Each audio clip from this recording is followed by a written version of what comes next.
এই যে ইসলামের ক্ষতি, এমনি খেলা করছে, ওরা নিজেদের ক্ষতি করছে। আর যখন এই পবিত্র ঈদকে জুড়ে দিল, ইসলামকে হারামের সঙ্গে জুড়ার চেষ্টা করলো, ওই ইসলাম থেকে খারিজ হয়ে যাচ্ছে।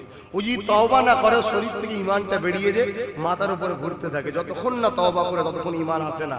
যদি ওই হালে মারা যায়, ও বেঈমান কাফেরে মারা যাবে, জানাজা পড়া যাবে না। এটা আমার কথা নাই বাপ, এটা শরীয়তের কথা। আর ও যখনই তওবা করে নেবে, আবার ঈমানটা চলে আসবে।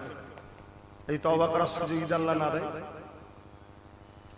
আমার ভাইয়ের একটু বুঝুন, হালকা বয়স, লাফালাফির বয়স একটু হচ্ছে, এই বয়স একটু হয়, আল্লাহ করে সব সুধরে যাবে। কিন্তু এমন কোন কাজ করে ফেলুনি যাতে তোমার না ঘরে আসতে না হয়, রাস্তায় না তোমাকে কেউ ছুড়ে চলে যায়। তাই আমার অনুরোধ, আর খবরদার মুজাদ্দেদ জামানের আওলাদদের সঙ্গে বিয়াদবি করবে না, বা যে কোনো আহলে রাসূল যারা আওলাদে আহলে নবীর আহল যারা